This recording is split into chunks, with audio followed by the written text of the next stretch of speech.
তারা টাকা পয়সা নিয়ে আসবে, মাসুলম্যান নিয়ে আসবে, গুন্ডা পান্ডা নিয়ে আসবে, তাদের আছে ওইগুলোই। আমাদের মনোবল, আমাদের চারিত্রিক বল দিয়ে তাদের প্রতিরোধ করতে হবে ইনশাআল্লাহ। আগামী জাতীয় সংসদ নির্বাচনে আমার সংগঠন এ দেশবাসীর খেদমতের জন্য আল্লাহর বিধানকে সমাজে চালু করার লক্ষ্যে যে কাফেলা কাজ করছে, এই কাফেলার মধ্যে থেকে ফরিদপুর ৩ আসনের এমপি হিসেবে মনোনয়ন দিয়েছে জামাত ইসলামী। কি করতে চায় জসিম ভাই পরিষ্কার বলেছেন। আমরা তো এইটাই করতে চাই, আল্লাহর খলিফা হিসাবে এদেশের 18 কোটি মানুষ যাতে সুখে শান্তিতে বসবাস করতে পারে এবং দুনিয়ায় শান্তি আখিরাতে মুক্তি লাভ করতে পারে, এই জন্য চেষ্টা সাধনা করাই হলো খলিফাদের দায়িত্ব। আমরা কি চাই? বাংলাদেশের সাধারণ মানুষ কি চায়? তাদের চাহিদা খুব বেশি না। এদেশের মানুষ চায় দিনভর কাম কাজ করলাম, আয় রোজগার করলাম, যা কিছু আয় রোজগার করলাম সেইটা নিয়ে বাল বাচ্চা নিয়ে সুখে শান্তিতে বসবাস করব, রাত্রে অন্তত আরামে ঘুমাবো, এটি তো আমরা চাই। কি বলেন? কিন্তু আমাদের সমাজের যে অবস্থা, মানুষের এই যে চাওয়া, এই চাওয়াকে এক শ্রেণীর মানুষ এই চাওয়াকে অসম্ভব করে ফেলেছে। অন্যায়, অবিচার, অত্যাচার, নির্যাতনের মাধ্যমে মানুষ যাতে সুখে শান্তিতে বসবাস করতে না পারে, সারাদিন পরিশ্রম করে রাত্রে আরামে ঘুমাতে না পারে, এর জন্য এখানে চাঁদাবাজ, সন্ত্রাস, জায়গা দখল,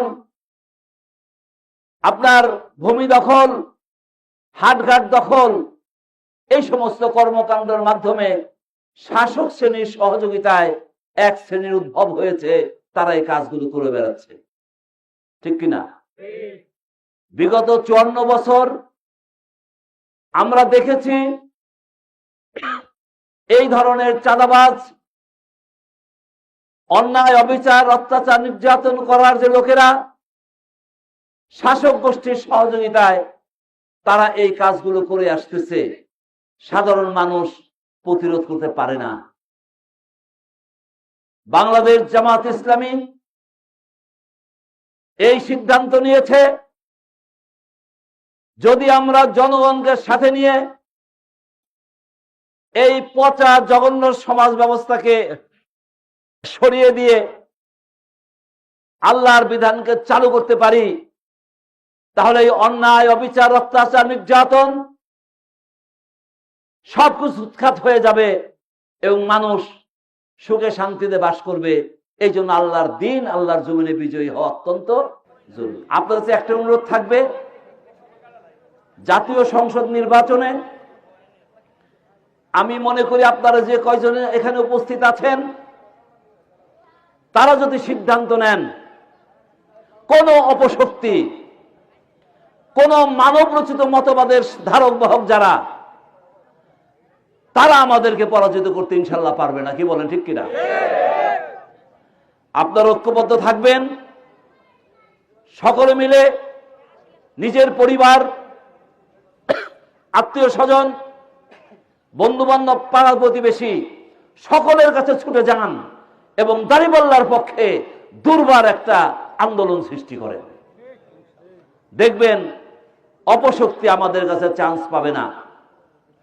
তারা টাকা পয়সা নিয়ে আসবে, মাসুলম্যান নিয়ে আসবে, গুন্ডা পান্ডা নিয়ে আসবে, তাদের আছে ওইগুলোই। আমাদের মনোবল, আমাদের চারিত্রিক বল দিয়ে তাদের প্রতিরোধ করতে হবে ইনশাআল্লাহ। কি বলেন? ঠিক আছে না? আমরা বেশি বেশি করে কাজ করলে ওই সমস্ত অপশক্তি জনগণের কাছে কোনো চান্স পাবে না, তারা জনগণের মনের মণিকোঠায় ঢুকতে পারবে না।